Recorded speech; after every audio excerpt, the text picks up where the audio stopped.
This chart came out about 2 weeks ago, and The Economist ranks the Philippines number 6 out of 66. So we are in the top 10% in the world in economic resiliency.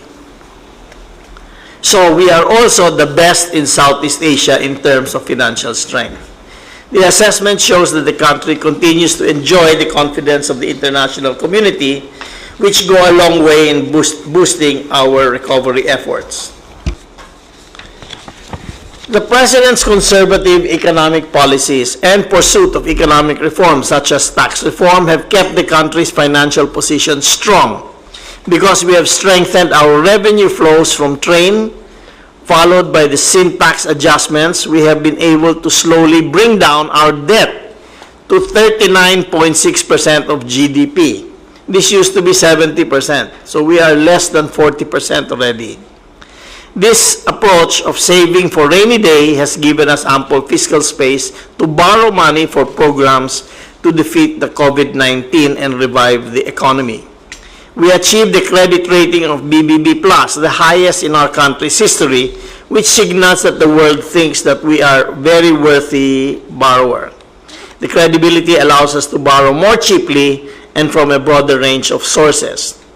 Rice tariffication has also continued to keep inflation low and stable. Inflation in April further eased to 2.2%, well within the low end of our target of 2 to 4%. We have to do many things in order to revive the economy, and I would like to propose the following priorities. Number one, after we are confident that we are in control of the death rate and infection, we should restart and accelerate the Build program subject to compliance of minimum health standards. The infrastructure remains to be the best driver of economic growth because it has the best multiplier effects in terms of employment and shared prosperity. We should also hire contact tracers in mass to boost our efforts to stop transmission and defeat COVID-19 while providing jobs. You know, we lost about 1.2, 1.5 million jobs. They're temporarily lost, but, you know, if we hire these guys to do contact tracing, which we are having a very hard time, right, doing the contact tracing, I think we can provide good jobs to people because sometimes it takes one contact tracer one whole day to do contact tracing for one case. So we need to hire enough contact tracers to match the numbers we expect that will come with more testing.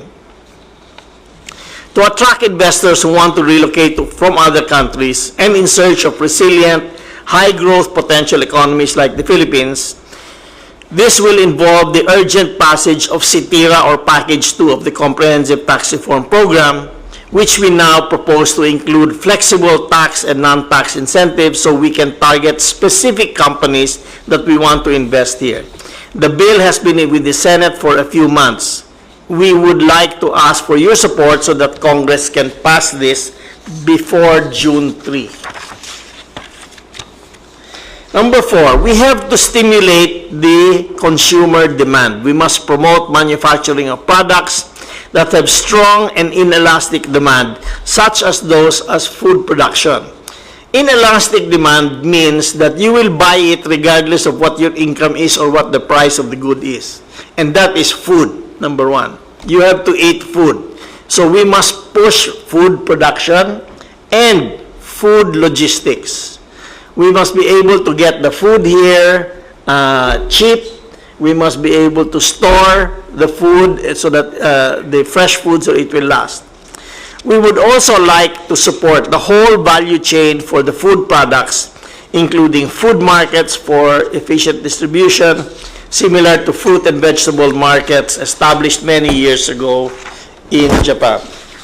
The Duterte administration's economic team and our legislators are finalizing an economic recovery program that will help us combat the pandemic and provide industries, especially micro, small, and medium enterprises, the assistance they need to get back on their feet and our fellow Filipinos back to work.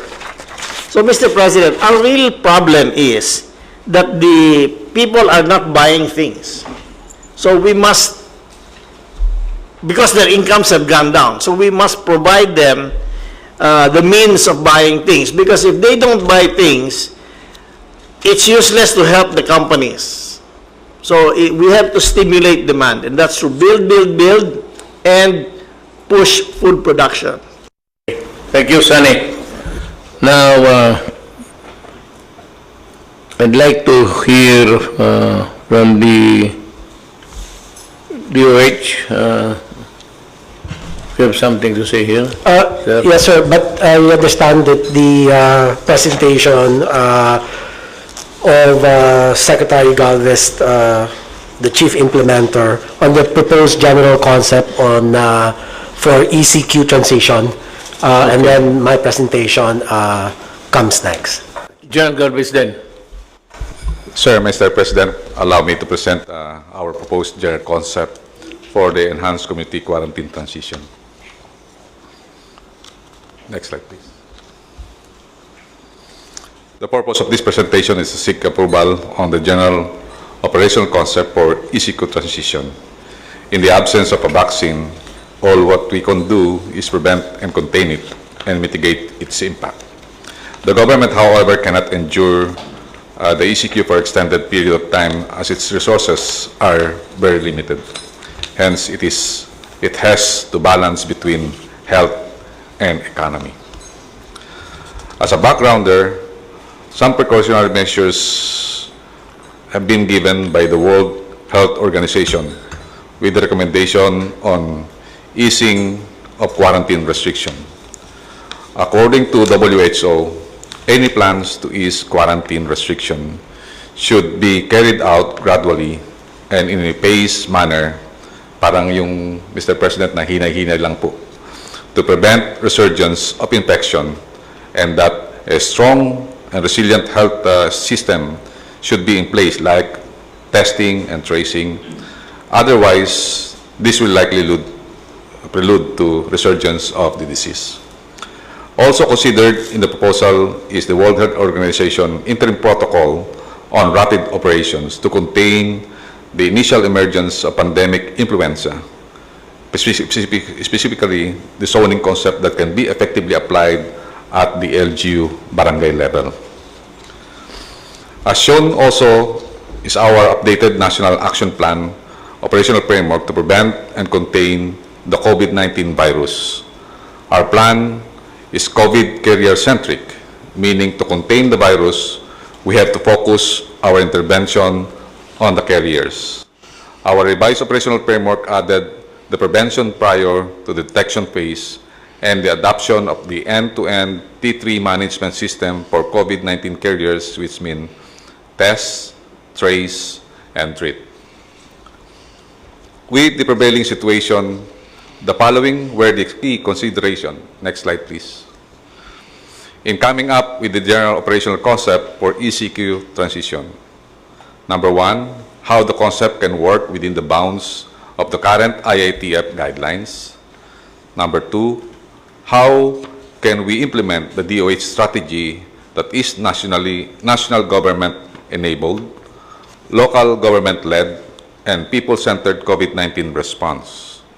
Number three, how can we protect the economic corridors and zones? Number four, how can we protect and sustain the gains of the current ECQ that we imposed since March 16? Also, aside from the doubling time as consideration in determining what areas to be placed on ECQ, we also include the granular data of incidence rate and attack rate by barangay, municipality, and city. We have also considered how can the government better address the influx of the returning overseas Filipinos and the transport of locally stranded individuals. For the information of the President, sir, we have more or less more than 20,000 OFWs stranded in Metro Manila. And they are also continuously coming for this month, more or less 42,000. And lastly, how can the government apply the economy of force on areas that have no record of COVID cases and relocate forces and resources with massive concentration on the critical areas that direly needs government action? Sir, one question. Itong opening limited movement which we allow the public to maybe enjoy the freedom of movement, kailangan ho natin itong maintindihan ng lahat. Have we communicated to the common man itself na ito yung mga tao, ito yung pwede, ito yung hindi? Or would you rather that the presidential spokesman would do it or that? Siya nang isa-isahin na lang naman yung siguro ito. And para to make sure that everybody is heard, or at least he knows where he belongs to, dito sa category of not being allowed and allowed, have this published or sa PTV4. So, ilagay lahat doon kung sino. Then, of course, with your verbal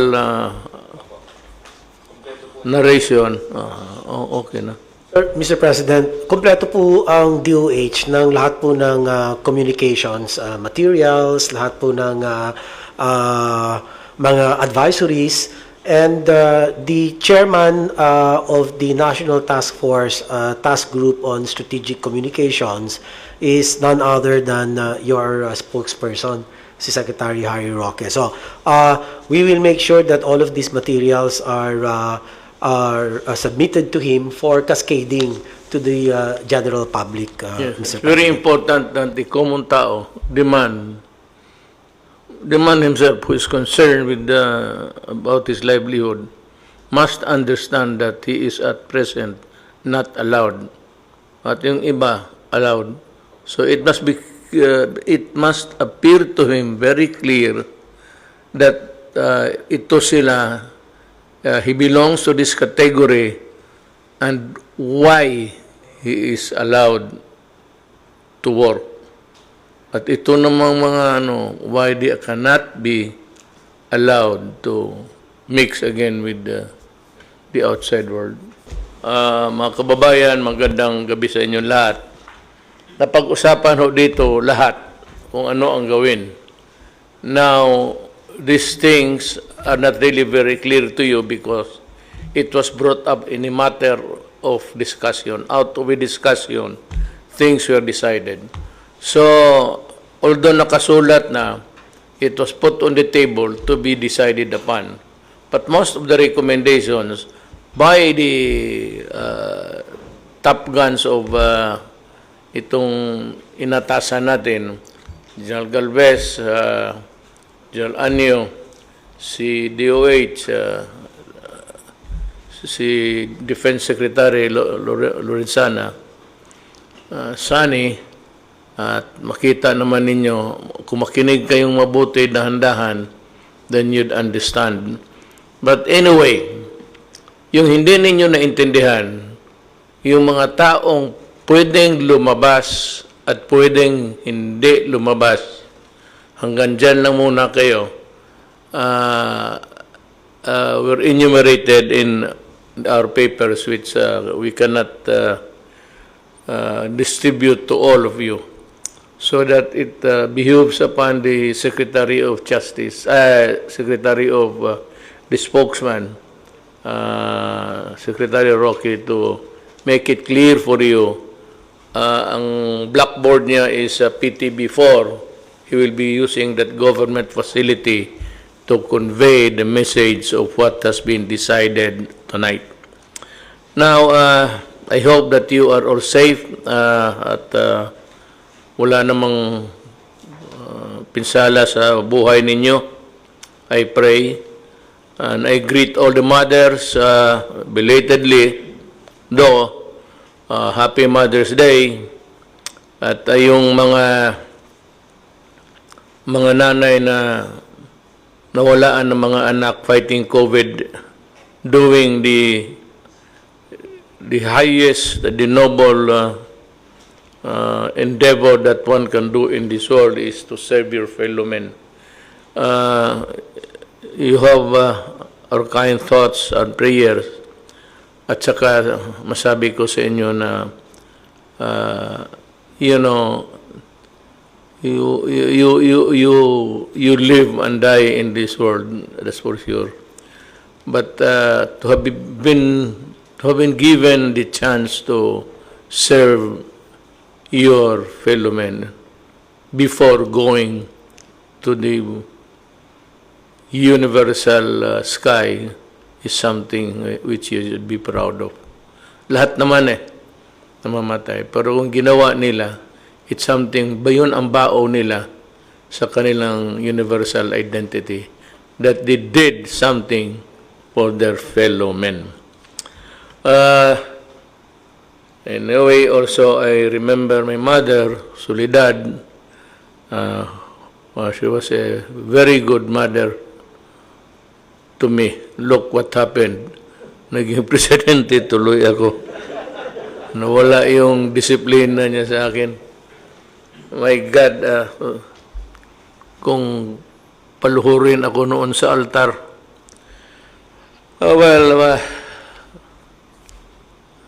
I want ko. She must be smiling or she must be in state of wonderment now, looking at the face of my father.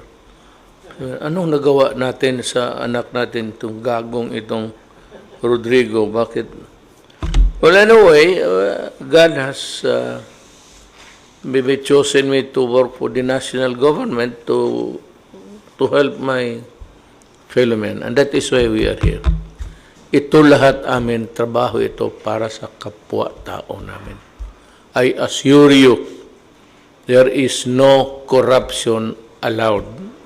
Kung meron man makalusot, kung makalusot kapag nahuli ka, sorry ka na lang. Ganon talaga dito. And I have fired several undersecretaries, assistant secretaries, because we value the privilege of working for our country and serving the people. It's an extreme rare privilege to be in government.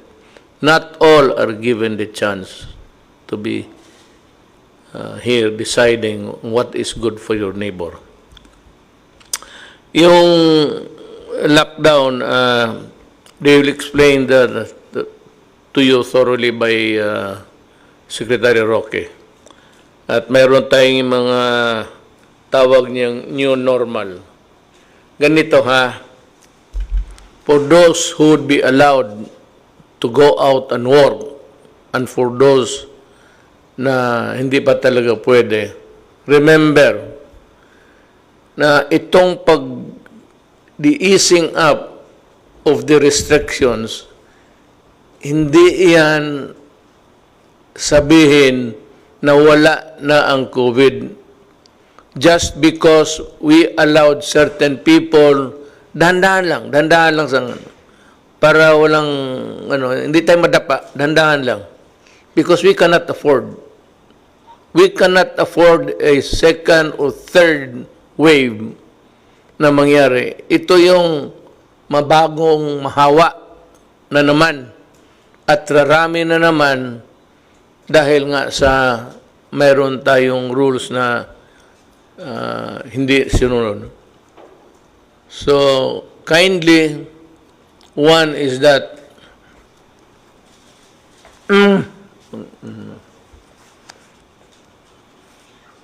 do not go out of your house without a mask.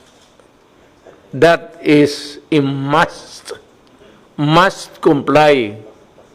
Tatapikin ka ng pulis. Hindi ka naman ulihin. Pero makakaya sabihin sa'yo,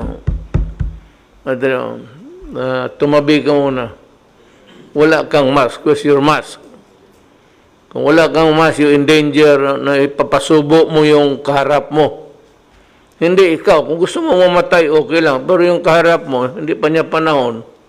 Tapos mamatay lang sa just because you do not want to comply. Kaya ako nag-comply ngayon lang. Kasi then the social distancing. Ito yung new life. Until such time na meron ng vaccine. Meron mga medisina but not vaccine. So, ganun yun. Sundin lang ninyo yan, importante masyado. Whether you are really allowed to go out or not, if you are out, wear a mask. It is a must also. Kailangan. Ha? Ngayon, kung wala ka naman talagang gawin, COVID is very lethal. Huwag ka talagang magsugal dyan sa COVID kasi pag tinamaan ka, it can go either way. Punta ka sa punerarya o matulog ka sa bahay ninyo. Matulog ka sa punerarya, hindi ka nagigising. Kunin ka na doon para sunugin. At saka walang punerarya ngayon, pag namatay ka, COVID, because the whole of your body is already crawling with germs, diretso ka sa, hindi ka malang mayakap ng, yung mga anak mo, asawa mo, hindi mo mayakap. Kasi hindi ka na mayakapin, kasi kung, yan naman magka-COVID. So yan ang masakit dyan. Kayo, but take it from your sa binigyan ninyo ng trabaho dito sa national government. Kumbaga ako yung wag na lang yung parang mayor na lang kasi parang ano lang tayo, city council. You just address me as mayor, mas komportable ako. Yung mayor na mismo nagsasabi na sa inyo na gawin ninyo to kasi makatulong ito para sa atin.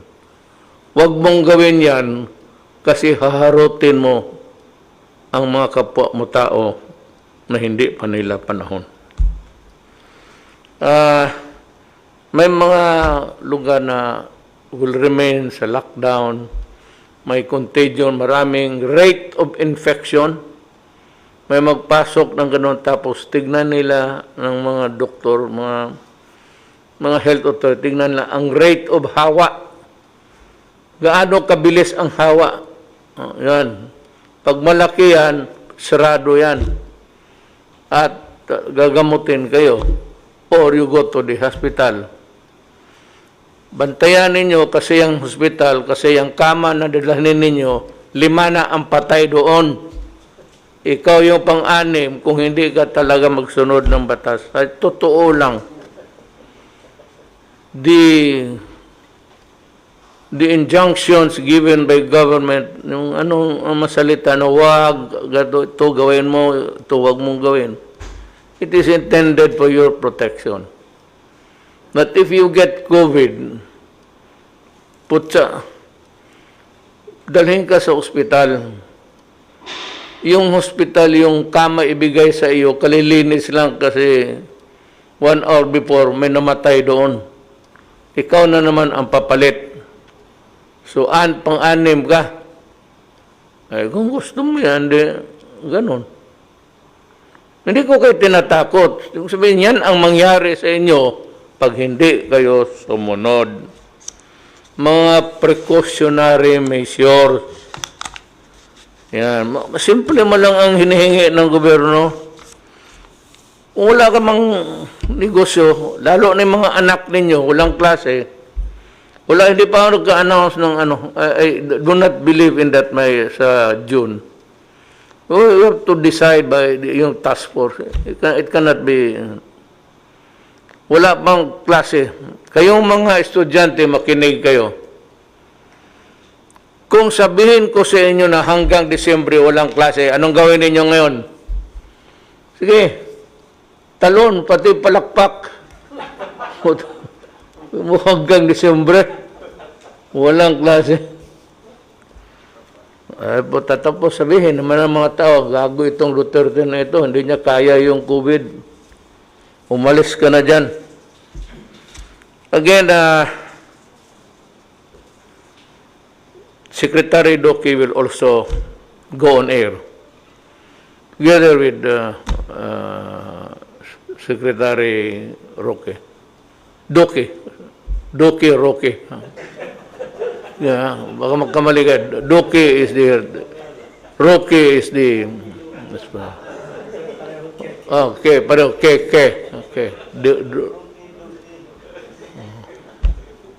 Kasi kung alam mo bakit ganoon sila? Kasi lahat ng mga tanong mga mga bright yan. Yan talaga ang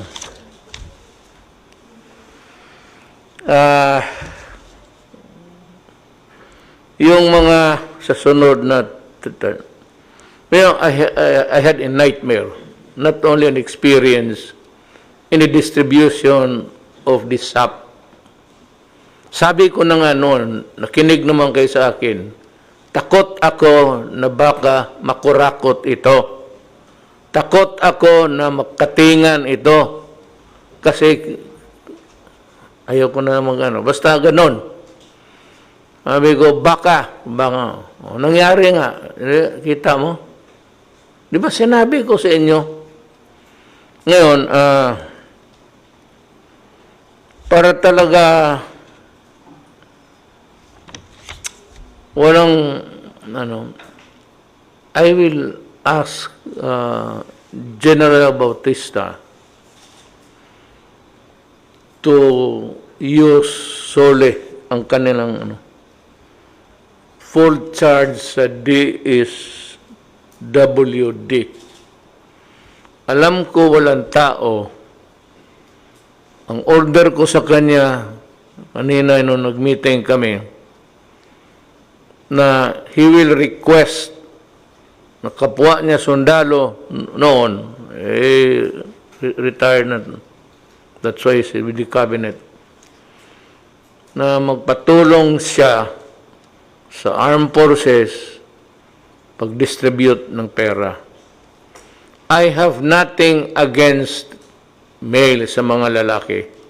Wala akong ang sinasabi ko lang mas matyaga itong mga babae, lalo na kung isipin nila na ito kailangan ng mga pamilya, mga bata para pagkain. The empathy, yung ng puso ng babae ang gusto ko. Kaya sa mga babae na membro, maybe you will be commissioned to do that. But I have also issued a caveat, a warning, na ayaw ko na ngayon na mamamatay pa na sundalo, babae o lalaki, na inambos ng mga NPA at kinuha yung pera o yung mga supply na pagkain, bigas, sardinas, kung ano pa, at yung baril. Kasi yung baril, mainit talaga yan sa either yung nakatago sa baywang mo o ang NPA, yung, wala yung armas yung mga yan. Nagkaroon na ng armas yan, kapatay ng mga sundalo, kaya ganoon yung karami ang nakuha nila. Anyway, sabi ko, beginning, maybe, this coming days, you will see a more fighting spirit coming from the... Ako ang sabi ko talaga, magsabi ako ng totoo ha. Ang gusto ko, Kasi pinapatay ang sundalo ko, pati polis. Kung gusto ko, ang order ko, patayin ninyo. Patayin ninyo. Kasi kung hindi kayo patayin, papatayin talaga kayo. Dahil magdala kayo ng armas, patay ka, sigurado. Kaya nakatalikod ka, nakaharap ka, nakaluhod ka. So, anong order mo? Anong order ko? Pinapatayin lang sundalo ko. Ilang beses na. May pinakawalaan ba sila? Patay. O di patayin mo. Basta yung ako, pag nakapatay kayo ng commander o nakapagturo kayo saan natutulog yung commander o makitulog yan sila o nakitulog. Sabihin lang ninyo sa akin at 2 million ang basta yung top commander. 1 million yung mga ganun. I think 2 million. Yeah. Was it 2 million? Yes, sir. Kung sino yung makaturo tapos doon sa army o police. So, pag ikaw ang nagturo, natuhuli yung commander na mabigat, may hati ka dyan sa pera. Pero alisin kita sa lugar mo. Kung taga-Abra ka, ihatid kita sa Mindanao, doon sa mga Ilocano. Doon, bigyan kita lupa, doon ka na lang kasi kung hindi, papatayan ka talaga eh. Kung Ilonggo ka, tega pa uli ka sa Iloilo o Bacolod. So, way man na masakyan mo, way pa. Ulat lang. Pagka ganon, yung mga squealer, you will be given a new identity, kagaya ng Witness Protection Program. It need not be under the Witness Protection Program, but I order that you be treated as a witness, taken as a Witness Protection Program.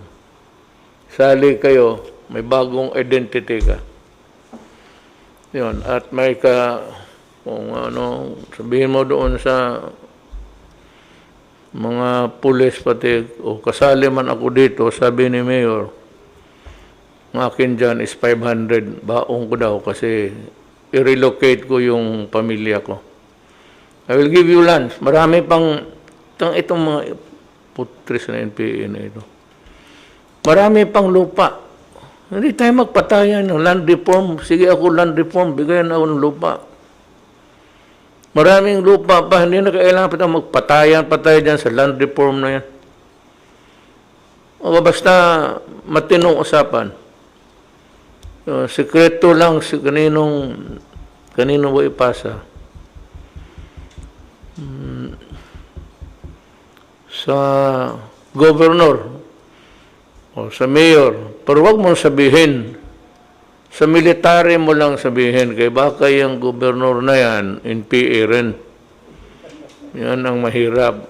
O yung mayor na yan, ang simpatiya sa NPA. Marami yan eh. Huwag na lang tayo magbulahan.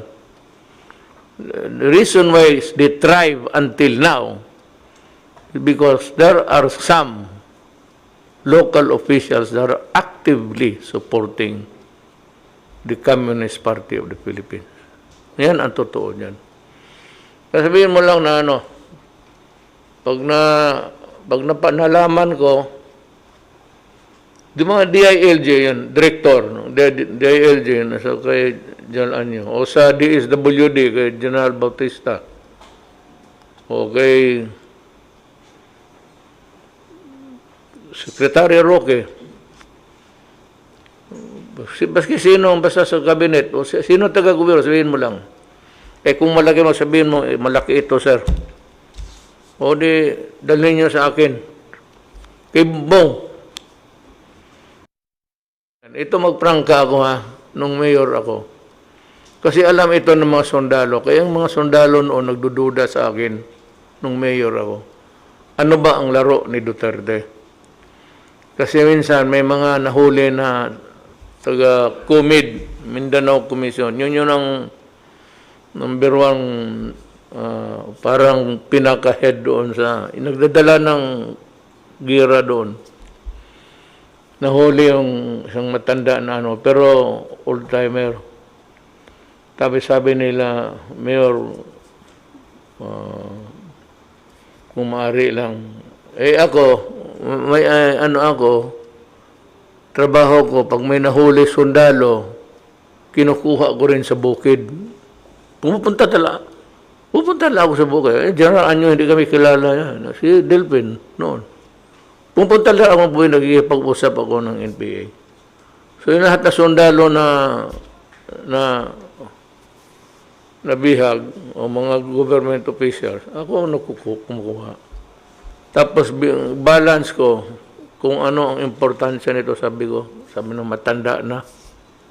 Sabi ko kay Bongbong, kusapin mo, sabihin ko, arburin ko na lang yan. Isip ko, matanda na eh. Kaya ilang taon na ito, 67, wala na. In-hotel na ito sa kanila. Pa-release mo. Pinarelease ko. Kaya ganun kami ang usapan namin mga NPA.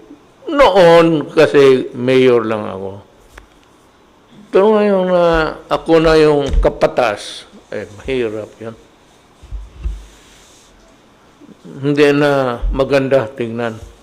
Kung gawain ko pa yan ngayon, ang magbaril sa akin si General Galvez, ng hero ng Marawi.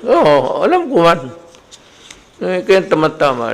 Mayor, mapatawad ka nila kasi alam nila maglaro ka eh.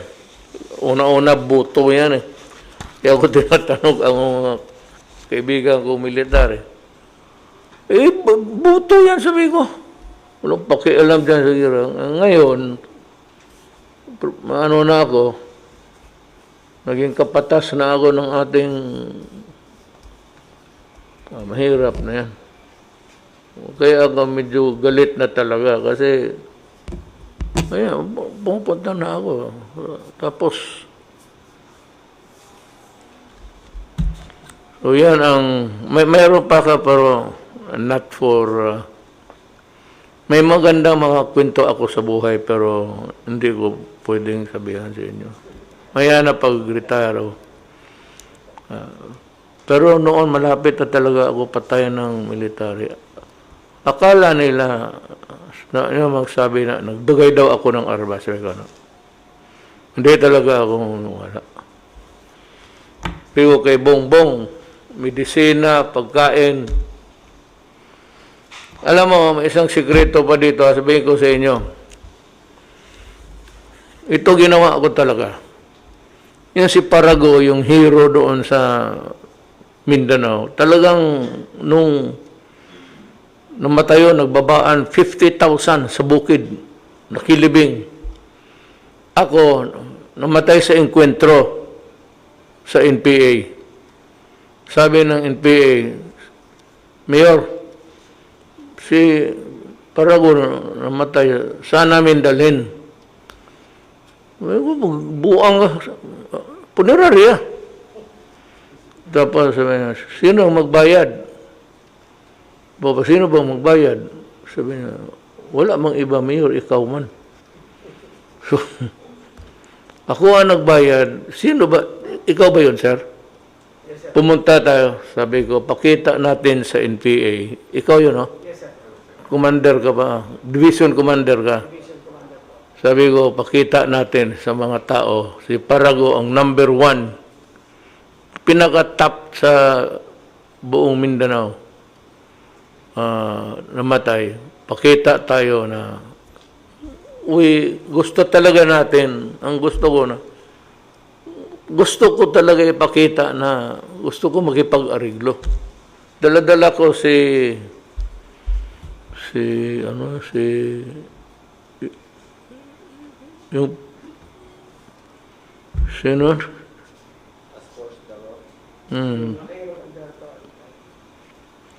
Si Maki. Alberto, pati si John, sabi ko, sumama kayo sa amin. Medyo na ano pa sila, ha? Pero hindi, regluhin lang na dito, tugiran ito, magkaubusan tayo. Pampinuntahan sa Bunararia, ano kami sa byuda. Tapos nung nalibing, sama rin ako. Upo rin ako doon sa seremonya ng nakinig ng itong gobyerno ito, walang ba't, hindi nakita po tao, mayor, pagka walang hiya talaga mga gago. Pero ganun yung istorya ko. Marami yan, pero wag na yung iba kay may mga Amazona, hindi na masyado maganda ang kwento.